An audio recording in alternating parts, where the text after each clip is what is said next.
During the brutal economic collapse of the Great Depression in 1932, immigrant Italian families living along the banks of the Tennessee River Valley faced an unforgiving reality. They could not afford to buy commercial fishing tackle, and they absolutely could not afford to waste edible food to bait a hook. Survival required ruthless, uncompromising efficiency. So, to pull massive, calorie-dense blue catfish from the depths of the river, they turned to what the local bakeries, delis, and grocers threw away in the garbage at the end of the week: the rock-hard, completely inedible rinds of cured cheeses. Today I am going to show you exactly how a 15-cent discarded dairy scrap outfished an entire tackle box of premium, modern catfish baits in heavy river current. We are going to explore the forgotten history of American survival fishing and the undeniable cold biology that proves why this ancient method still dominates today. If you are interested in raw, documented field tests that expose the massive scientific blind spots of the modern tackle industry, consider subscribing. That is exactly what this channel is about. It was the second week of November on a notoriously difficult stretch of the Tennessee River, just a few miles downstream from the Pickwick Dam. The water temperature was dropping rapidly, sitting at a chilling 54 degrees. The dam was actively generating power, which meant the current was ripping through the main river channel at a heavy, relentless pace. In these specific conditions, massive blue catfish retreat to the deepest, darkest holes they can find, often 40 to 50 feet down, suspending behind massive underwater boulders and submerged timber to break the current. To catch a blue catfish in this environment, you have to get a scent trail down into the deep cover and keep it there. But heavy current is the ultimate enemy of modern catfish bait. To establish a proper scientific baseline for this test, I started my morning using the absolute gold standard of the modern catfish industry. I pulled out a $15 tub of premium punch bait. It is a sticky, heavily marketed paste loaded with synthetic cheese oils, artificial blood compounds, and complex amino acids. The packaging guarantees a massive scent cloud. I rigged a large treble hook with a spring holder, mashed a golf ball-sized clump of the expensive paste onto the rig, attached a massive 4-ounce no-roll sinker, and dropped it 45 feet down into the main channel. The immediate problem became mathematically obvious. The heavy river current began tearing the soft commercial paste apart the second it reached the bottom. After just 12 minutes of soaking, I reeled the line back up to check it. The hook was completely bare. The $15 paste had washed away into nothing. Over the next hour, I repeated this process. Drop the bait, wait 10 minutes, reel up an empty hook, reapply the paste. It was an exhausting cycle of constant rebaiting. I was spending more time feeding the river than actually fishing. In an hour and a half of intense effort, I managed to catch one small 3-pound channel catfish that happened to grab the paste before it dissolved. The modern tackle industry's solution had failed the reality of the river. So I packed away the $15 tub of paste and looked to the boat anchored about 60 yards downstream from me. Sitting in that weathered 20-foot aluminum john boat was an 84-year-old man named Dominic Salvucci. Dominic is a third-generation Italian-American. His grandfather came to the Tennessee Valley in the 1920s to work the railroads and feed his family from this exact river. Dominic fishes with heavy fiberglass rods that look like they belong in a museum, and he does not buy bait. When I asked him what he was dropping into that heavy current, he reached into a canvas bag and pulled out a yellowish, rock-hard block. It was the rind of a wheel of Parmigiano Reggiano cheese, the tough, protective outer edge that forms as the cheese ages for 2 years in a vault. It is the part of the cheese that every restaurant and home cook slices off and throws directly into the trash can. If you go to a local deli or a high-end grocery store, they will literally give you a bag of these discarded rinds for a few pennies, or entirely for free, just to get rid of them. Dominic's preparation method was aggressively simple, but born of absolute necessity. Because a cured cheese rind is as dense as a piece of oak wood, you cannot simply push a hook through it. Dominic took a cordless drill from his tackle box, drilled a tiny hole straight through the center of a 2-inch chunk of the rind, and threaded it onto a massive 8-0 circle hook, securing it with a heavy knot.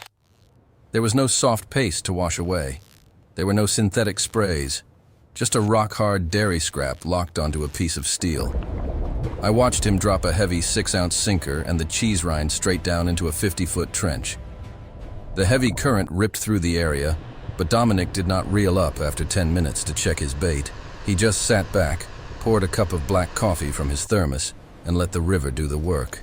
At exactly the 28-minute mark, Dominic's heavy fiberglass rod didn't just twitch. It bowed over in a slow, agonizing arc that nearly touched the surface of the water. The drag screamed. He calmly stood up, engaged the reel, and began a grueling 10-minute fight against the heavy current. When the fish finally broke the surface, it was a massive, slate-gray blue catfish pushing 35 pounds. It had entirely inhaled the cheese rind. But here is the detail that completely dismantles the modern bait industry. After Dominic unhooked that 35-pound monster, he didn't reach into his bag for a new piece of bait. The cheese rind was still perfectly intact on the hook. It had not dissolved. It had not washed away. It was virtually indestructible. He simply dropped the exact same piece of cheese right back down to the bottom. 40 minutes later, the rod bowed again. A 22-pound blue catfish. An hour after that, a 40-pound giant that took him 15 minutes to pull from the current. I sat in my boat and watched an 84-year-old man land over 100 pounds of premium river predators using a single 15-cent piece of garbage that never washed off his hook. He didn't rebait once in 4 hours. To understand why a discarded cheese rind systematically destroys a laboratory-engineered punchbait, you have to ignore the tackle shop marketing and dive straight into the advanced biochemistry of lipid dispersion and olfactory tracking in bottom-feeding predators. Blue catfish are the apex predators of the deep river. They operate in total darkness, in deep, turbid water, where visibility is absolute zero. Because they cannot hunt with their eyes, evolution has equipped them with one of the most advanced chemosensory systems on the planet. Their barbels, the long whiskers on their face, and their entire bodies are covered in thousands of external taste buds. They track food by detecting microscopic trails of amino acids and animal fats drifting in the water column. When you drop a commercial dough bait or paste into the water, it works on the principle of rapid dissolution. It explodes into a massive, overpowering cloud of scent. But because the current washes it away so quickly, that scent cloud disappears in minutes. The fish has to be in the immediate area to find it. A cured cheese rind operates on the exact opposite biological principle.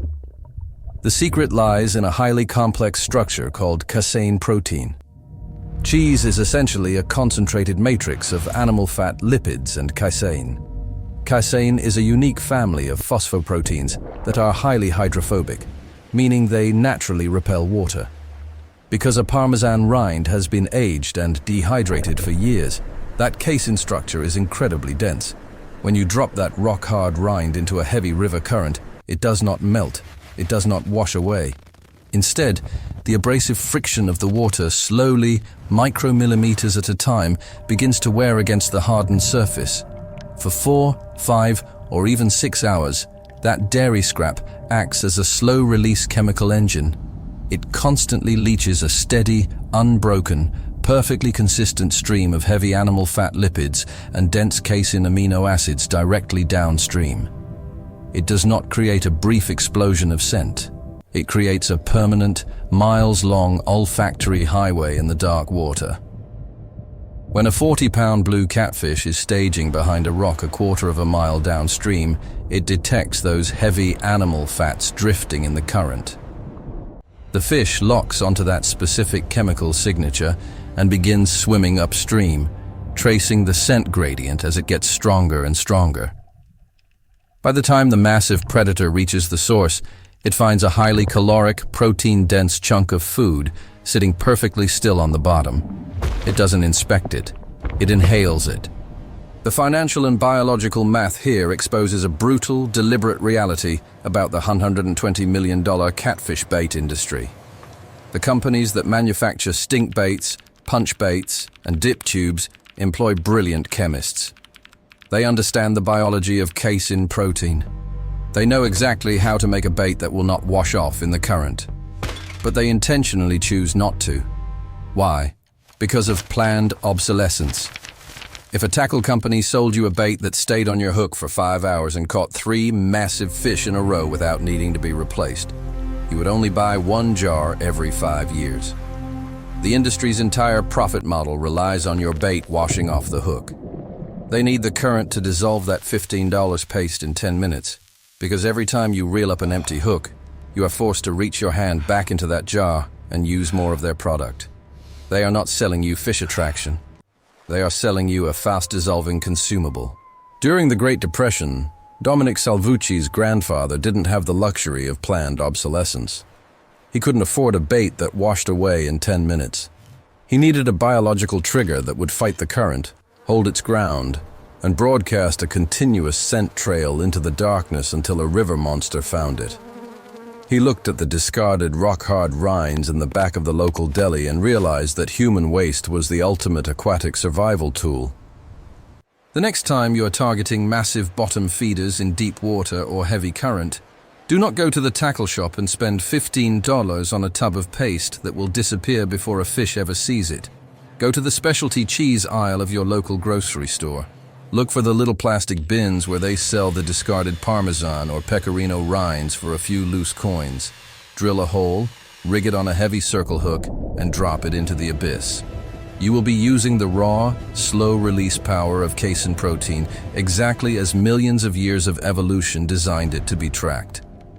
If you are interested in the raw physics of water and the actual sensory biology of fish, consider subscribing to the channel.